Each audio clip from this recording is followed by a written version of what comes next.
वक्त मैं मौजूद हूँ राजभवन के अंदर, राजभवन हॉल में, जहाँ महाराष्ट्र की सियासत का एक सबसे बड़ा ट्विस्ट दिखा। ये वही मंच है जिसने आज महाराष्ट्र को एक नया मुख्यमंत्री दिया। लेकिन सबसे बड़ा ट्विस्ट ये कि एकनाथ शिंदे, जो कि शिवसेना के बागी गुट के नेता, सूरत में थे, गुवाहाटी गए, गोवा में आए, वो मुख्यमंत्री बन चुके हैं और मुख्यमंत्री पद की उन्होंने शपथ ली है। और अब तक शिवसेना और बीजेपी के गठबंधन की जब तक सरकार रही, जहां पर बीजेपी बड़े रोल में नजर आई, वो बीजेपी नंबर 2 पे जा चुकी है, यानी कि देवेंद्र फडणवीस सबसे ज्यादा विधायकों के साथ हैं, फिर भी वो उप मुख्यमंत्री पद की उन्होंने आज शपथ ली है। तो ये तस्वीरें सबसे पहले हम सिटी सेंटर शो में आपके सामने रखते हैं। शपथ ग्रहण के लिए राजभवन में आनन फानन में शानदार इंतजाम किए गए, लेकिन बागी विधायक गोवा में ही जश्न मना रहे हैं। वो शपथ में नहीं पहुंचे, सिर्फ एकनाथ शिंदे ही मुंबई आए। बागी विधायक कब आएंगे अभी कोई जानकारी नहीं। आणि संविधान व कायदा यानुसार सर्व तऱ्हेच्या लोकांना मी निर्भयपणे। देवेंद्र जी ने अभी यहाँ पर कहा कि हम लोग बाला साहब ठाकरे जी के शिवसैनिक को समर्थन दे रहे हैं। ये उनके दिल का बहुत बड़प्पन है। ऐसा कभी कोई करता नहीं जिसके पास 120 विधायक है, जिसके पास 120 विधायक होने के बावजूद ऐसा कोई ग्राम पंचायत और नगर सेवक का पद भी नहीं छोड़ता है। ये तो मुख्यमंत्री पद है। और ये आज उन्होंने शिवसेना प्रमुख बाला साहब ठाकरे जी के सैनिक को एक सपोर्ट किया है। इसलिए मैं आदरणीय पंतप्रधान नरेंद्र जी मोदी साहब को धन्यवाद देता हूँ, उनका आभार मानता हूँ। वैसे ही मैं गृह मंत्री अमित जी शाह साहब को भी धन्यवाद देता हूँ, उनका आभार व्यक्त करता हूँ। जेपी नड्डा जी अध्यक्ष हैं, उनका भी धन्यवाद। और खास करके मैं देवेंद्र जी को धन्यवाद देना चाहता हूँ, क्योंकि वो खुद भी इस पद को प्राप्त कर सकते थे, लेकिन उन्होंने कहा है मैं भले मंत्रिमंडल में नहीं, लेकिन मैं इस राज्य के विकास के लिए सरकार के साथ हूँ। ऐसा जो इस राज्य में नहीं बल्कि देश में ऐसी मिसाल, एक मिसाल होगी।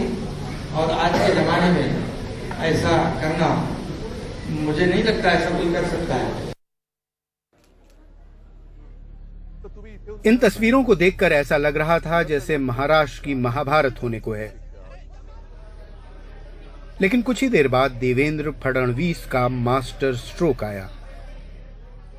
एकनाथ शिंदे जी के साथ शिवसेना जो है, शिवसेना के नेता के रूप में आज उन्होंने मुख्यमंत्री पद के लिए अपना क्लेम माननीय राज्यपाल जी को दिया। भारतीय जनता पार्टी के हमारे गुट ने उनको पूरा समर्थन दिया। फिर थोड़ी देर बाद रहस्यमय दौर शुरू हो गया। सवाल उठने लगे कि क्या देवेंद्र फडणवीस मुख्यमंत्री ना बनने से नाराज हैं? पर्दे के पीछे क्या हुआ पता नहीं, लेकिन पार्टी अध्यक्ष जेपी नड्डा को सार्वजनिक तौर पर कहना पड़ा कि फडणवीस सरकार में शामिल हों। भारतीय जनता पार्टी की केंद्रीय टीम ने इस बात को तय किया है कि देवेंद्र जी को सरकार में आना चाहिए और सरकार में पदभार संभालना चाहिए।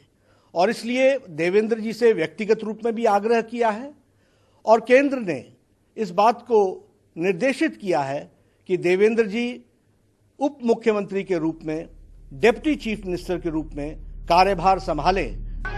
करीब 7:16 पर देवेंद्र फडणवीस नजर आए। कहा जा रहा है कि केंद्रीय नेतृत्व ने 2 बार देवेंद्र फडणवीस को फोन कर उप मुख्यमंत्री बनने को कहा।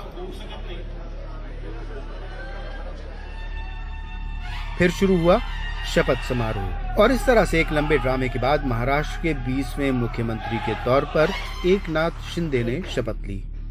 एकनाथ संभाजी शिंदे ईश्वर साक्ष शपथ घेतो की कायद्याद्वारे स्थापित झाले आहे अशा भारतीय संविधानाबद्दल मी खरी श्रद्धा व निष्ठा बाळगीन।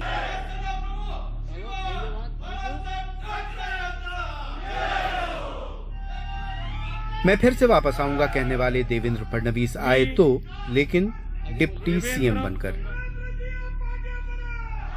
मुंबई से ब्यूरो रिपोर्ट, एनडीटीवी इंडिया।